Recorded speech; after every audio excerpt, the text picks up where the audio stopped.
폐관초로 발걸음을 옮기시는 스승님의 모습을 그려보면서 마음에 큰 울림을 느낍니다. 경전을 읽고 본문을 들을 때에는 몸과 마음이 에너지로 충만된 느낌을 받습니다.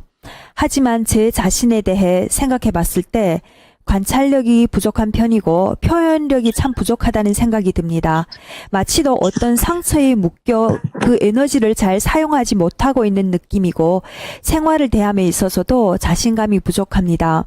모든 것이 꿈속의 일이라는 것을 알지만 마음의 에너지가 부족해 중심을 잃을 때가 많습니다. 제 자신을 어떻게 치유해 다시 활력이 넘치는 저로 돌아갈 수 있을까요? 자, 보배 같은 경우는, 관찰력이 부족한 사람도 아니고, 표현력이 부족한 사람도 아니에요. 어쩌면은 아주 놀라운 관찰력을 가지고 있어요. 그 놀라운 관찰력을 가지고 있기 때문에 남들이 할 수 없는 도자기를, 문화재를 복원을 하는, 이런 작품을 할 수 있는 거지. 관찰력이 부족하면 이건 절대로 할 수 없는 일이에요.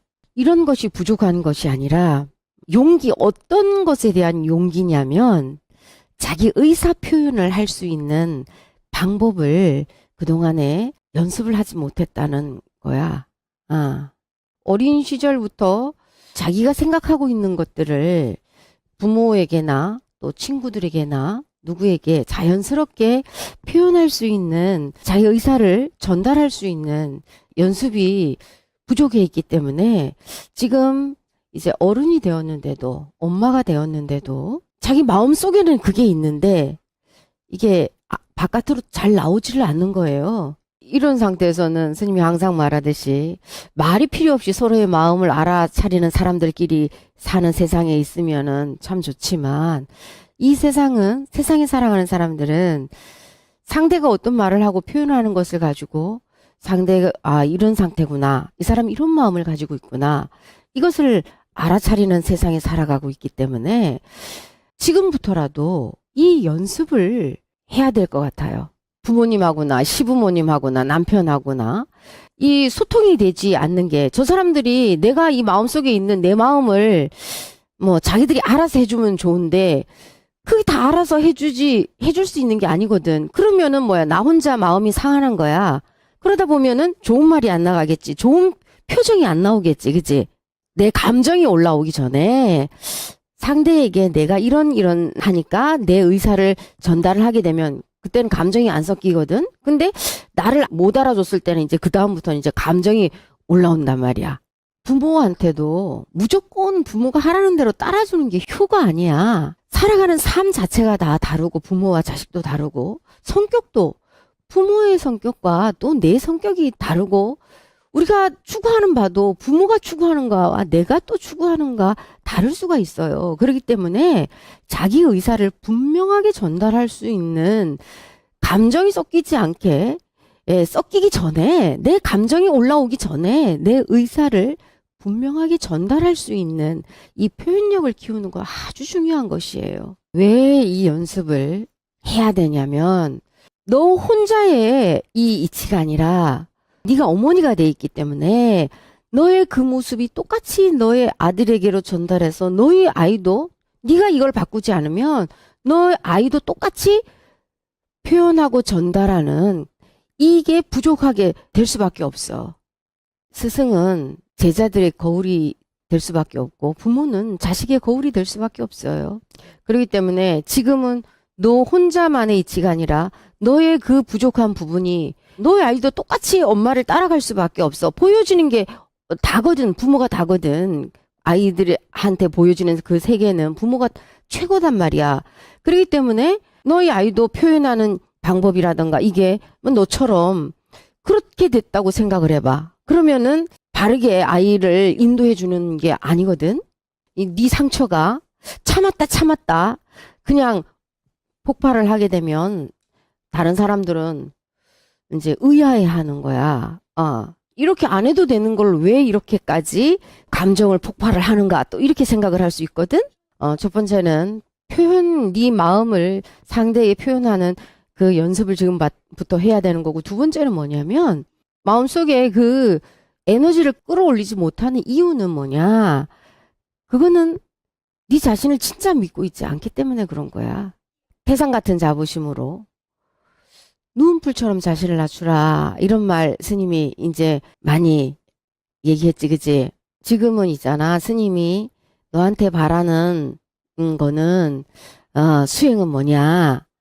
방아착 다 내려놓는 수행을 하는 게 지금은 최고의 수행을 하는 거야. 네가 갖고 있는 모든 거를 내려놔. 생각도 내려놓고 모든 것들을 다 내려놔서 너를 대지 위에 뿌려 그냥. 걸음이 된다 생각을 해.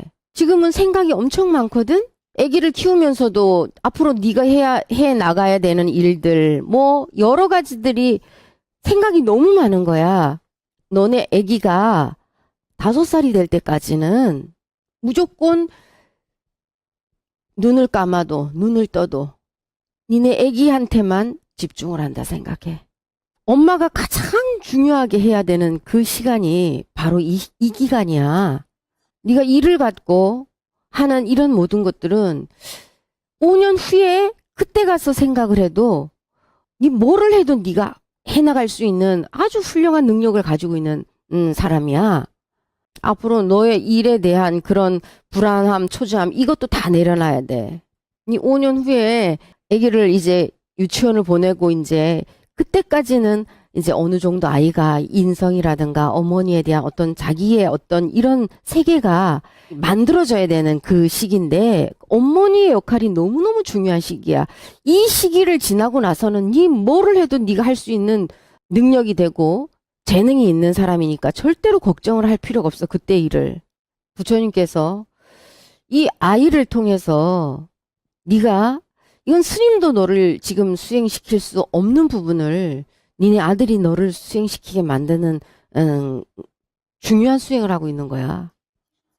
애간장에 녹을 수 있는 그 인내심과 하심을 할 수밖에 없도록 니네 아들이 수행시키고 있는 거야. 이건 나도 못 시켜. 이거는 이론으로 되는 것도 아니고 니네 부모가 시킬 수 있는 것도 아니고 네 엄마가 돼서 아기가 아파 보니까 네 마음이 애간장에 녹는다는 표현이 바로 이럴 때 쓰는 거구나. 그거 알겠지?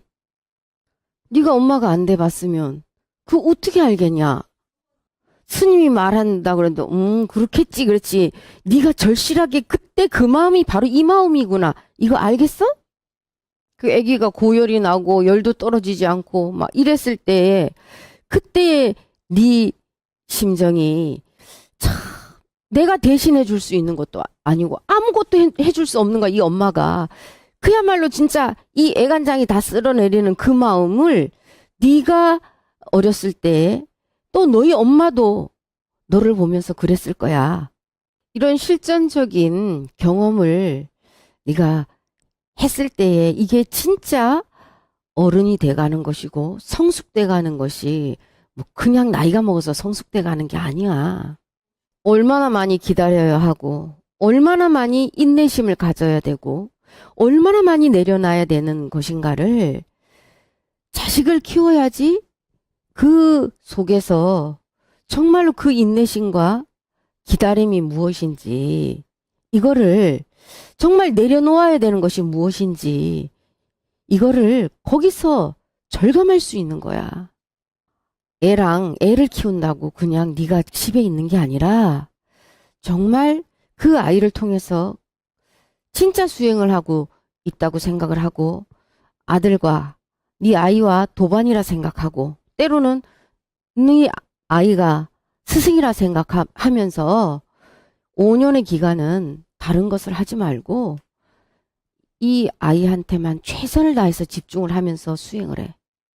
생각이 많은 거는 불안하고 생각이 많은 거는 자신을 믿지 못했기 때문에 그런 불안과 초조함이 또 올라오는 거니까 이제 두 번째는 네 자신을 믿고 세 번째는 5년 동안은 이 아이와 실전적인 그 방아착하는 게 어떤 것이 진짜 내려놓는 것인가 어떤 것이 진짜 인내심인가 인욕하는 행위인가 이거를 공부하는 시간을 갖도록 하는 게 제일 좋겠습니다. 그렇게 하다가 길을 잃었을 때는 수행자는 길을 잃었을 때 어떻게 다시 일어서야 되냐면 부처님 말씀에 의해 다시 일어서야 돼. 네가 가는 그 길에 때로는 가슴이 무너지는 일도 있을 것이고 정말로 너무나 지치고 힘들어서 포기하고 싶을 때도 있을 것이고 수많은 일들이 있을 것이란 말이야. 그리고 정말 길을 잃고 헤매면서 어떻게 가야 될지를 모르는 그 상황이 될 수도 있다 이 말이야. 그때는 어떻게 되냐? 부처님 말씀을 다시 짚고 왜? 그걸 지팡이 삼아 다시 짚고 일어서야 되는 것은 왜 그러냐? 부처님 말씀이 우리가 가야 되는 안내서 약도기 때문에 그런 것이야.